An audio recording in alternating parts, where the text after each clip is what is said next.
buenas tardes. Bienvenidos al Museo del Fútbol. Gerardo, funcionario del museo, le da la bienvenida a todos los hermanos argentinos.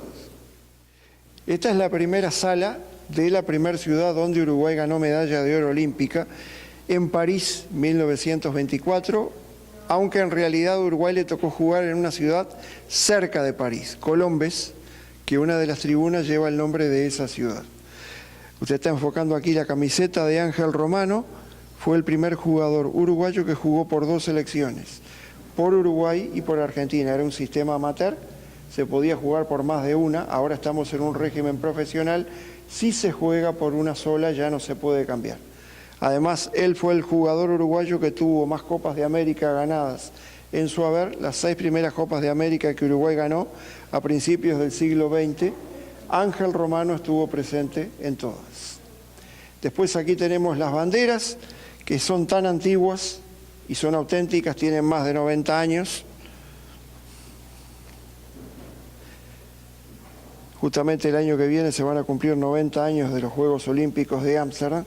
El señor que lleva la bandera más grande con el sombrero ahí en el medio fue el más grande capitán de la historia, de eso no hay dudas, no hay discrepancias, José Nasazzi.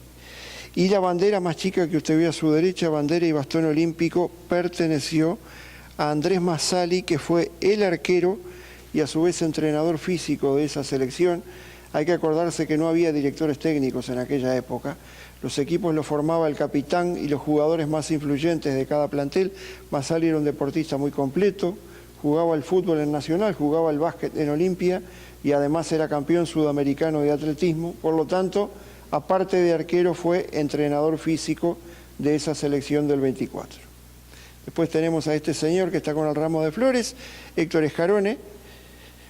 Una de las tribunas del Gran Parque Central, el Estadio de Nacional, lleva el nombre de él.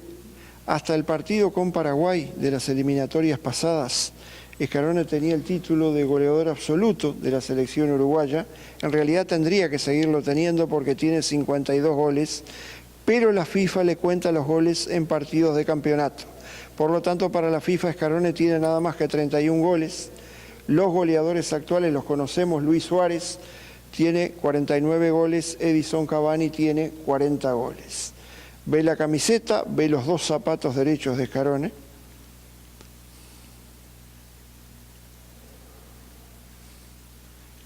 Después, esta señora que ven aquí se destaca, Madame Payne, porque ella fue la que prestó generosamente el castillo de ella para la delegación uruguaya.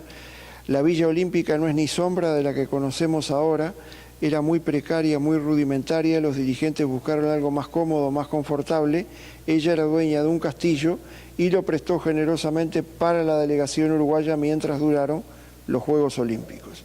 La bandera que acompaña a la delegación, y aquí tienen los zapatos de José Vidal con punta de fierro y tapones de clavos. Uruguay tuvo que jugar un partido eliminatorio con la ex Yugoslavia, igual que ahora. Ganó 7-0 y el primer gol fue convertido por José Vidal. O sea que es el primer jugador uruguayo que convierte un gol en Juegos Olímpicos. Aquí tenemos un incidente del partido Uruguay-Estados Unidos. Muchos lo confunden con el escudo de Peñarol, pero si lo cuentan tiene más de 11 estrellas, tiene 13 estrellas. Antes se estiraba mucho el escudo en la mitad de la camiseta. Y este señor Moreno, que ve aquí, José Leandro Andrade, fue 2 veces campeón olímpico, 24 y 28, fue campeón del mundo en 1930 y es el único jugador uruguayo, si vamos ahora a la sede de la FIFA en Zúrich, Suiza, al Salón de la Fama, es el único jugador uruguayo que está en el Salón de la Fama de la FIFA. La FIFA lo eligió a él para representar a Uruguay durante todo el siglo XX y lo que va del siglo XXI. Después aquí tenemos el barco que los trajo, el Valdivia, ya siendo campeones olímpicos. Aquí está la fecha de la final, Uruguay 3, Suiza 0, 9 de junio de 1924, en el Estadio de Colombes. Todos los años en esa fecha se conmemora el Día del Fútbol Sudamericano, porque era la primera vez que una selección de fútbol de América del Sur ganaba la medalla de oro olímpica. Después pasamos a la segunda ciudad, Ámsterdam, que otra tribuna lleva el nombre de ella. Ven el primer equipo entrando a la cancha, Nasasi, Andrade, Masali, el de cinturón blanco, Gestido, Borjas, Sea y Arremont. Era el arquero Masali, es el partido debut, el primero, con Holanda. Ven los arqueros, usaban rodilleras igual que ahora, usaban gorras igual que ahora, pero no guantes. En Uruguay los arqueros empiezan a utilizar guantes recién en los años 60. Inclusive en aquella época estaba mal visto que un arquero utilizara guantes porque se lo tomaba como una señal de debilidad. Entonces el arquero, por orgullo, por amor propio, atajaba a mano limpia. Y aquí tenemos la fecha de la segunda final con Argentina. Jugaron 2 finales. La primera empataron 1-1 con alargue incluido. Antes los partidos no se definían por tiros penales.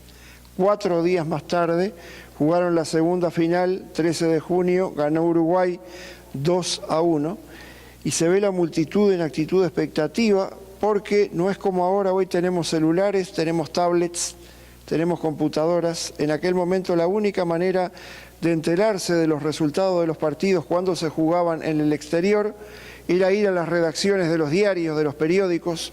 Al costado del Teatro Solís estaba el Diario del Plata, El Imparcial. Los periodistas recibían la información por telegrama y hablaban por los altavoces para todo el público, o si no, tenían un pizarrón que iban anotando las jugadas más trascendentes y los goles de los partidos. Era la única manera que el público tenía de enterarse de los resultados de los partidos. Esta foto pertenece a la segunda final Uruguay-Argentina, 13 de junio del 28. Dejamos los Juegos Olímpicos, empezamos con los campeonatos del mundo. El primer Mundial de Brasil, 1950, el póster original. El capitán de Uruguay, Obdulio Varela, el legendario capitán de Uruguay. Ven los números en las camisetas. El primer Mundial que las camisetas llevan números fue por presión de la Liga Inglesa más que nada. Números rojos para Uruguay fueron los primeros. Esta camiseta perteneció a Obdulio Varela, fue el capitán.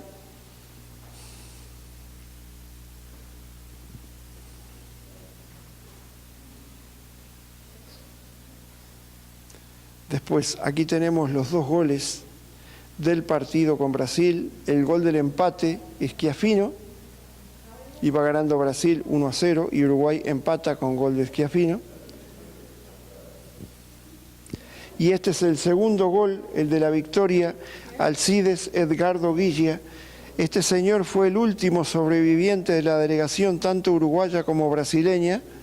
Murió hace 2 años, con 88 años, y quiso el destino que falleciera la misma fecha del partido con Brasil, 16 de julio. Y después tenemos aquel estadio, Maracaná, 200.000 personas, en su época el estadio más grande del mundo. Hay una anécdota con respecto a ese partido Brasil-Uruguay.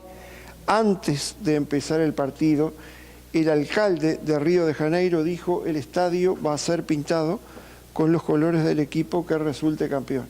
Por lo tanto, Maracaná, cumpliendo la promesa, hasta 2010 fue celeste.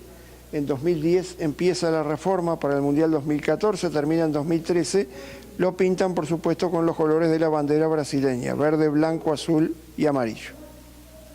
Y aquí tenemos la Copa. La Copa Jules Rimet, Uruguay la ganó 2 veces, 30 y 50. Pero Brasil la ganó 3 veces. Al ganarla 3 veces se quedó en propiedad con ella. La copa original medía 37 centímetros de alto, igual que esta, pero 4,5 kilos de oro macizo. Y en Brasil la copa original fue robada. Por lo tanto, nosotros tenemos una copia exacta, pero que es una copia, es una réplica de la que Uruguay ganó 2 veces, en el 30 y en el 50. Al lado está la medalla al mérito que la Confederación Sudamericana de Fútbol le entrega a Obdulio Varela en homenaje a la trayectoria deportiva, ya siendo mayor. La camiseta número 11 de Rubén Morán, el puntero izquierdo.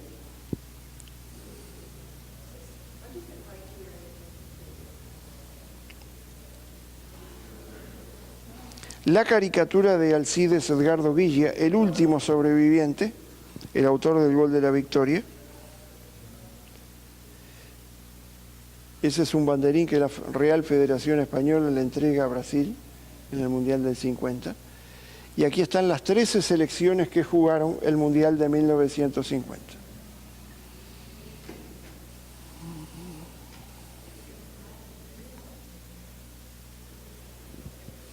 Después pasamos a toda esta sala que es mucho más grande. Los brasileños nos explican cómo la sala del 30 es más grande que la del Mundial del 50. Esta sala pertenece al primer campeonato del mundo. Se jugó aquí en Montevideo en 3 canchas. 2 de ellas todavía están, por suerte. El Gran Parque Central de Nacional, el Estadio Centenario, que es donde estamos. Hay una tercera cancha que no la conocimos ninguno porque funcionó nada más que 12 años. Cuando se pasa por Coronel Alegre y Charrúa, la intersección de las calles, en la esquina mismo se ve una plaqueta que dice "En busca del arco perdido". Ahí estaba el arco de la vieja cancha de Peñarol en Pocitos. Ahí jugaron Francia y México. Francia es el primer gol del Mundial y de todos los mundiales. Lucien Laurent a los 19 minutos. Y a la misma hora en el Gran Parque Central de Nacional jugaban Estados Unidos y Bélgica. La camiseta de Santos Iriarte, el puntero izquierdo que hizo el tercer gol en la final con la Argentina. Aquí tenemos los 4 goles de la final. Uruguay 4, Argentina 2, 30 de julio de 1930, primer final de una Copa del Mundo. Ven los palos de los arcos, eran cuadrados y de madera, no como ahora que son cilíndricos y de metal.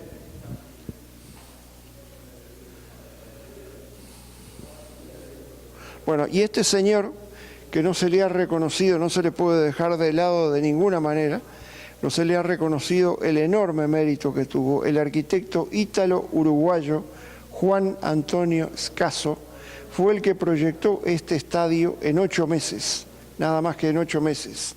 La construcción comenzó en noviembre del 29 y terminó en julio del 30. Es el único estadio del mundo que tiene el título de Monumento Histórico del Fútbol Mundial. Hay que decir que el arquitecto Scasso, en Argentina no podían figurar arquitectos extranjeros, pero fue uno de los principales asesores para la construcción del viejo Monumental de Núñez, no el estadio de ahora, sino del viejo Monumental. Por eso era tan parecido a este estadio. Y ustedes, bueno, ustedes conocen a Boca Juniors, a River Plate, a Vélez Sarsfield. Ellos tienen instalaciones muy grandes, muy grandes. Tienen primaria, tienen secundaria y hasta tienen universidades, pero son privadas.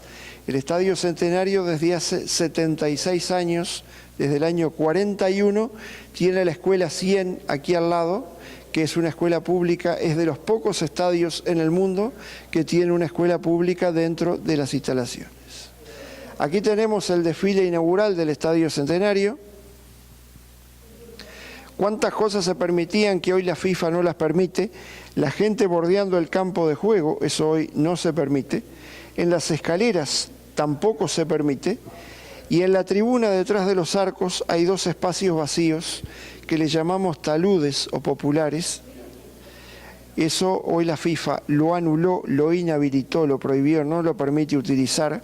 Por lo tanto, la capacidad del Centenario colmado hoy son 65.000 personas sentadas. Aquí tenemos el logo de la primera Copa, las 12 selecciones más Uruguay. Aquí tenemos la selección argentina, ya que está. El que está con el banderín en el medio es Bocio, el arquero. El que está con la pelota a su derecha o a su izquierda, viéndolo de aquí, es Guillermo Stabile, que fue el goleador del campeonato y además fue técnico de la selección argentina durante muchos años. Y el muchachito que está sobre este costado, de raya al medio, era un muchacho de 19 años, Francisco Varalo, que fue el goleador histórico de Boca Juniors. Justamente los 2 goleadores de Boca Juniors salieron de La Plata, Francisco Varalo de Gimnasia y Esgrima y Martín Palermo de Estudiantes. Ahí tenemos un dibujo del Estadio Centenario, de la multitud, el festejo.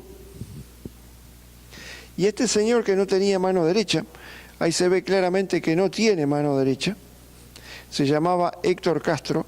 Él hizo el primer gol en el Estadio Centenario, Uruguay 1, Perú 0, 18 de julio del 30, y el último gol en la final con Argentina, Uruguay 4, Argentina 2, 30 de julio de 1930.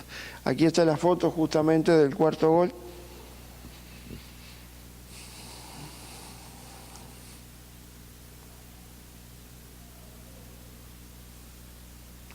Bueno, después aquí tenemos la puerta y el escritorio de la vieja sede de la Asociación Uruguaya de Fútbol. Ahora está en la calle Guayabo 1531, en un edificio muy moderno, pero durante casi 50 años esta fue la puerta de la vieja sede. Estaba en 18 de julio entre Vázquez y Tacuarembó. En la avenida 18 de julio entre Vázquez y Tacuarembó. Después aquí tenemos este sello que tiene al doctor Héctor Rivadavia Gómez. Fue el creador y uno de los propulsores de la creación de la Confederación Sudamericana de Fútbol. Fue el primer presidente y presidente honorario, justamente. Y en ese mismo año de 1916 se crean lo que se le llamaron en ese momento campeonatos sudamericanos, que hoy se le llama Copa América de Selecciones.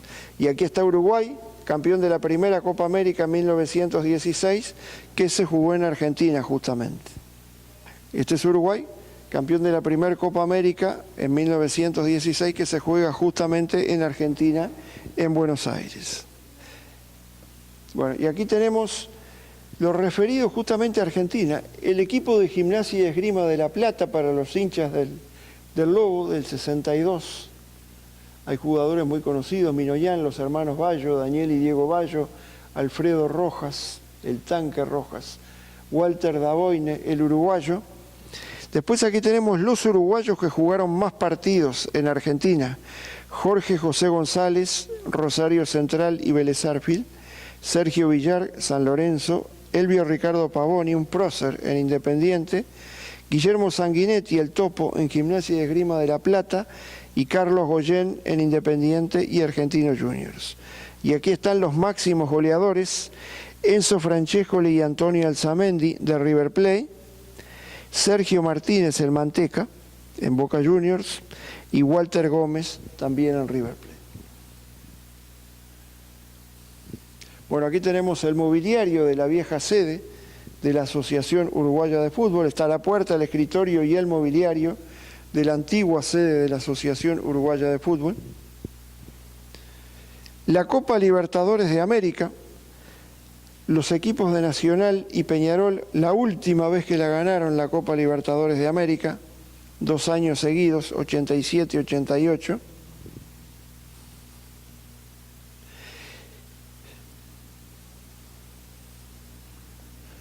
Y aquí tenemos las 2 camisetas viejas. Ven que la de Nacional tiene un bolsillo, por eso ustedes escuchan cuando le dicen bolsos o bolsilludos. Y el Kurk o Peñarol era el equipo de la empresa inglesa del ferrocarril, una historia parecida a Rosario Central. Las locomotoras funcionaban a carbón, por eso el apodo de carboneros. Usted que es de Rosario sabe que también Rosario Central viene de la historia de los ferrocarriles. Bueno, después tenemos aquí una planificación del partido. Esto es para los pincharratas de Estudiantes de La Plata contra el Manchester United. La primera vez que Estudiantes de La Plata sale campeón del mundo.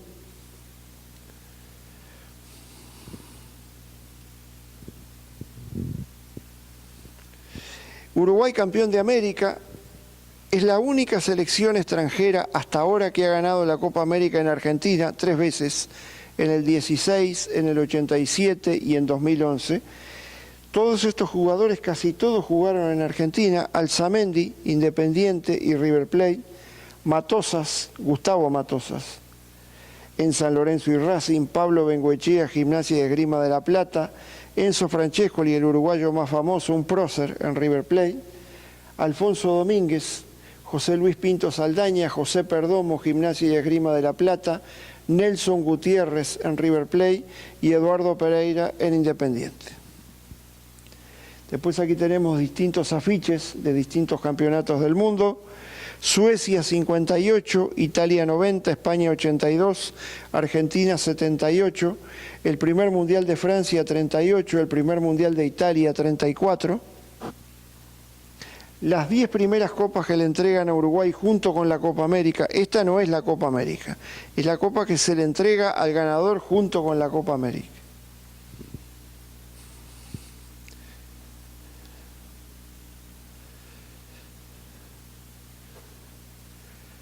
Después aquí tenemos para los de la academia la camiseta de Cárdenas, este año que se cumplen 50 años de la final con el Celtic de Glasgow, la camiseta del Chango Cárdenas, el escudo de Estudiantes de La Plata, y después distintos partidos de, mira, Rosario justamente, antes se jugaba mucho con los rosarinos, Rosario contra Peñarol en 1905, y esa en la Sociedad Esportiva Argentina, Orientales contra Argentinos, no se le decía uruguayos en aquel momento. La Copa de Caridad Lipto. Martes 15, se jugaba siempre los 15 de agosto, un año aquí en Uruguay y otro año en Argentina, nada más que ese día.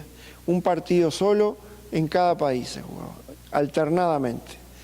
Después aquí tenemos al actual técnico de de la selección, fue también de Peñarol, pero en este momento es de la selección, el maestro Oscar Washington Tavares. La primera vez que dirigió a la selección uruguaya a los Juegos Panamericanos de Caracas en el año 83, como ven, hace más de 30 años que dirigió a la selección uruguaya por primera vez.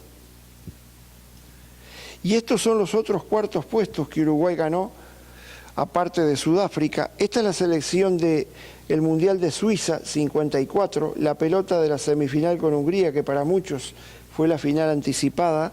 De esta delegación que ustedes ven, fallecieron todos, menos este señor rubio que está aquí, José Emilio Santamaría, que vive en España. Y esta otra selección ya es más conocida, porque hay jugadores que jugaron en Argentina muchos años. De esta selección ya fallecieron 5 personas.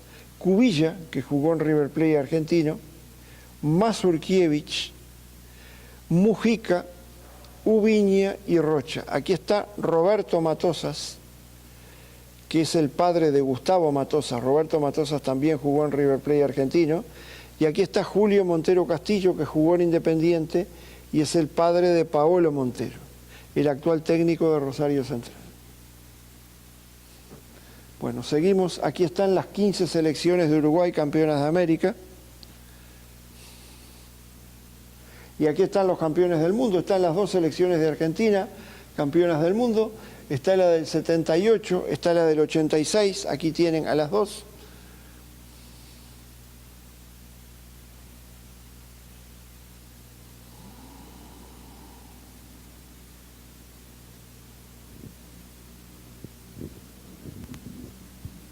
Aquí tenemos a este señor que fue uno de los grandes, es uno de los grandes monstruos de la historia del fútbol mundial, Diego Armando Maradona, hoy con 57 años, tenía 18 años cuando jugó el primer sudamericano juvenil que jugó en Uruguay. Esta es la camiseta auténtica de ese sudamericano juvenil y aquí le está convirtiendo un gol a Italia en el Mundial de México 86.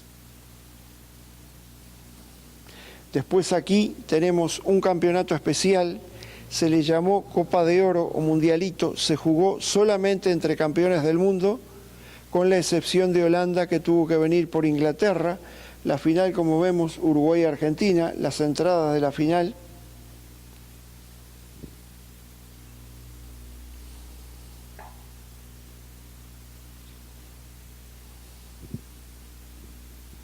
Estas son las camisetas de Uruguay, miren qué distintas a las de ahora.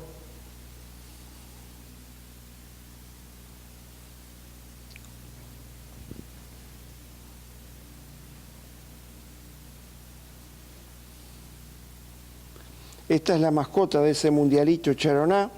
Aquí tienen las banderas que ustedes vieron abajo.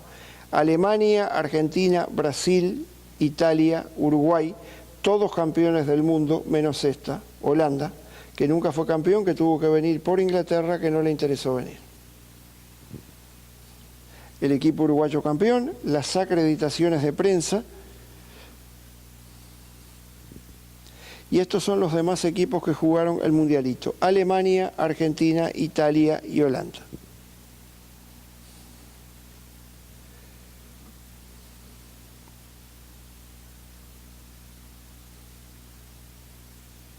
Bueno, y después aquí tenemos a otra leyenda del fútbol mundial. Edson Arantes do Nascimento, Pelé, hoy con 77 años, tenía 17 años cuando jugó y ganó el primer mundial con Brasil. Es el campeón del mundo más joven conocido hasta ahora en la historia. Pelé afortunadamente vive todavía. Babá, el otro integrante de la selección, falleció, el número 9. Los dos salieron campeones del mundo con Brasil por primera vez en Suecia en el año 58. Y aquí tenemos los campeonatos sudamericanos que Uruguay ganó 8 veces, porque este año se ganó el 8º. Este es el penúltimo, este que vemos aquí es el penúltimo. Aquí hubo muchos jugadores que jugaron en Argentina. El capitán más alto que está con la copa y el banderín, Santiago Ostolaza, esta es la camiseta. Él jugó en Gimnasia y Esgrima de La Plata. Con el banderín agachado, el banderín chiquito, está Enzo Francescoli, ni que hablar. Al lado está Jorge Villazán, que también jugó en River Plate. Al lado está Jorge da Silva, el Polilla, que también jugó en River Plate. Está Nelson Gutiérrez, otro de River Plate, y Jorge Scioli, que también jugó en River Plate. Y está José Batista, que jugó en Deportivo Español.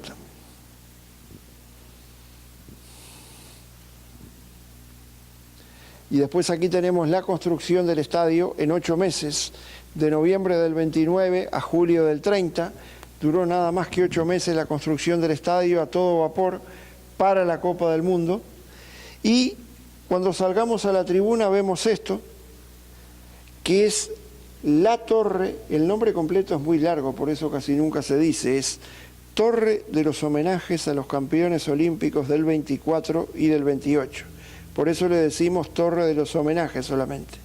Ven que se tiene 9 balcones por las 9 franjas de la bandera uruguaya, 5 blancas y 4 azules, y la parte de abajo representa las alas del avión y la proa del barco, que eran los medios de transporte más utilizados en aquella época. Es lo único que no se puede remodelar del Estadio Centenario, porque hace 2 años fue declarada Patrimonio Histórico por la Comisión Nacional de Patrimonio. Y aquí tenemos una foto de época, el primer partido en el Estadio Centenario, no del Mundial, sino del Estadio Centenario. 18 de julio del 30, Uruguay-Perú.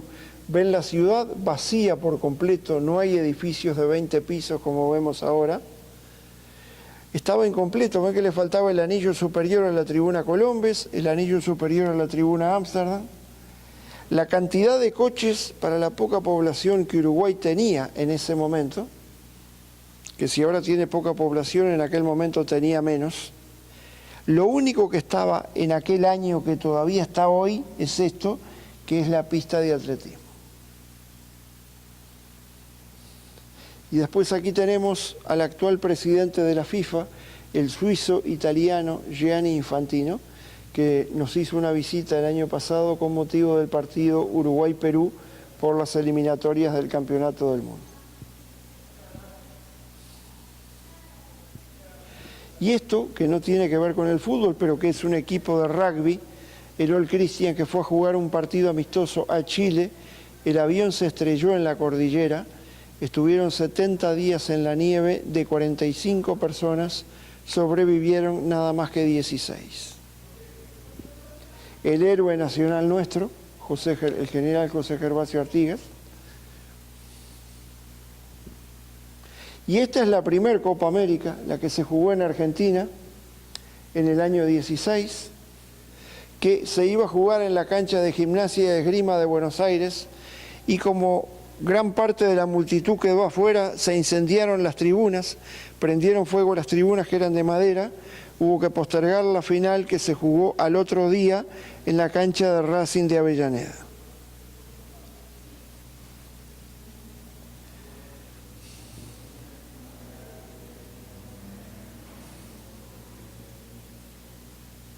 Y este fue el campeonato, justamente, que dio origen a eso. El motivo fue celebrar los 100 años de la independencia argentina. Por eso dice 9 de julio 1816-1916. Eran de los tantos torneos amistosos que se jugaban antes, Argentina, Brasil, Uruguay, Chile. Esto dio origen a la creación de la Confederación Sudamericana de Fútbol y a lo que en ese momento se le llamó Campeonatos Sudamericanos, que hoy conocemos como Copa América de Selecciones. Y ya para finalizar, aquí tenemos la Copa América, los dos introductores del fútbol en las dos márgenes del Plata. Mr. William Leslie Poole, que era un profesor de inglés que vino a enseñar el idioma al British aquí a Montevideo, y todos los colegios británicos jugaban al fútbol dentro de los colegios. Él llevó a los alumnos a los descampados, a los baldíos de Punta Carretas, y ahí fue donde la gente empezó a ver la práctica del fútbol. Por eso se dice que fue el introductor del fútbol en Uruguay. Y Alexander Watson Houghton, que fue el que la primer pelota importada que vino a Argentina la trajo él, también se dice que fue el introductor del fútbol en Argentina. Las dos copas que se jugaban todos los años, la Copa Lipton, del magnate del té, Sir Thomas Lipton, que se jugaban los 15 de agosto, un año en Uruguay y otro año en Argentina, y la Copa Newton, de Nicanor Newton, aquí la ven, eran las dos copas que las dos selecciones jugaban todos los años. Una pintura de la sesión constitutiva de la Confederación Sudamericana de Fútbol, el 15 de diciembre de 1916, presidida por el ideólogo y primer presidente, don Héctor Rivadavia Gómez. Aquí está la foto de Héctor Rivadavia Gómez, el creador, uno de los creadores de la Confederación Sudamericana de Fútbol y presidente por 10 años. Después aquí tenemos la creación de la Uruguay Association Football League, que es la que hoy es la actual Asociación Uruguaya de Fútbol. Los 4 equipos que la crearon, el Albion, que es el equipo más antiguo de Uruguay, el KURK, el Deutsche Fußball Club Montevideo, que era de la colectividad alemana, y el Uruguay Athletic Club, que era de Punta Carretas. El acta de fundación, 30 de marzo de 1900, Uruguay Association Football League. Los 3 primeros presidentes fueron ingleses. Después tenemos las camisetas de Forlán, que las donó él, de Diego Forlán, Villarreal, la selección uruguaya, Atlético Madrid. Los zapatos de Abreu, de Washington Sebastián Abreu, que hoy tiene 42 años.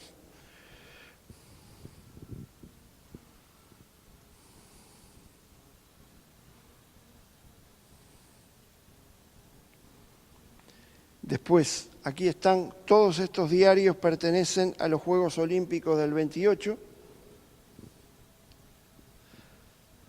La camiseta de Enrique Bocchini, donada por él mismo, uno de los ídolos más grandes de Independiente.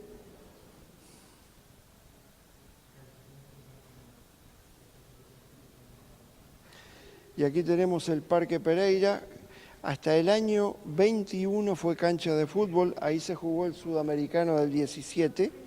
Después del año 21 se construyó lo que hoy conocemos como la pista de atletismo.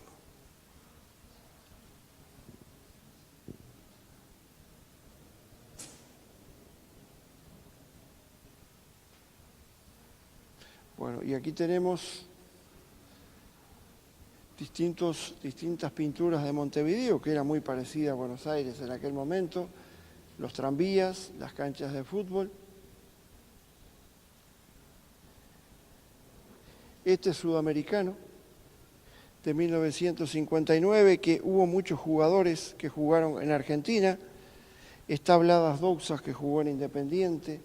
Está José Sacía, que jugó en Boca Juniors. Alcides Silveira y Mario Méndez en Independiente. Walter Davoine en Gimnasia Esgrima de La Plata.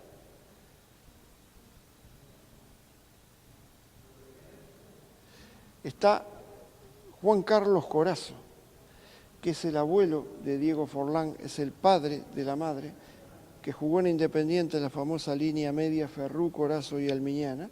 Bueno, por eso Forlán dice que todos ellos salieron campeones de América. El abuelo salió en el 59 y 67 como director técnico, el padre en el 67 como jugador y él en 2011 como jugador. Después aquí tenemos al más grande capitán de la historia, José Nasazzi. Todas las medallas que don José Nasazzi obtuvo a lo largo de su carrera.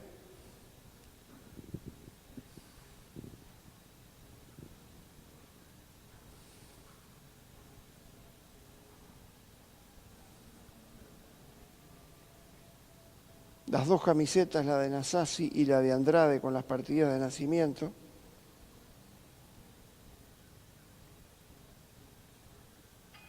Bueno, la piedra fundamental, cuando comienzan los trabajos, 21 de julio del 29, no comienzan los trabajos, pero se coloca la piedra fundamental. En realidad los trabajos comenzaron en noviembre del 29. Y aquí tenemos distintos afiches de los Juegos Olímpicos, desde 1896 hasta el final, hasta los actuales.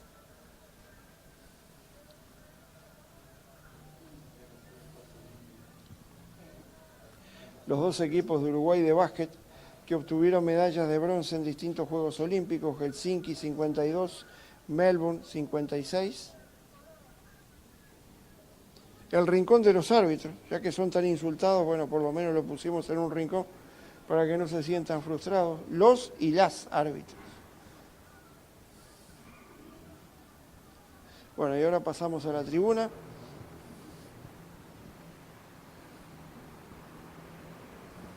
Estamos debajo de la tribuna olímpica, una tribuna que cumplió 87 años,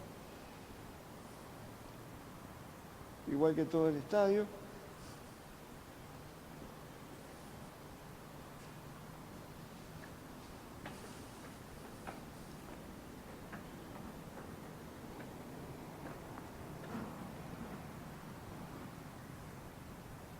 En esta tribuna que estamos es la tribuna olímpica. La que está a la derecha es la tribuna Colombes, por la primera ciudad donde va la hinchada de Nacional. La que está a la izquierda es la tribuna Ámsterdam, por la segunda ciudad donde va la gente de Peñarol. Y la que está enfrente, que ahora no se ve porque está el escenario del espectáculo El Delirio, que se están celebrando los 100 años del tango La Comparsita, es la tribuna América, que es donde van los dirigentes y la prensa más que nada.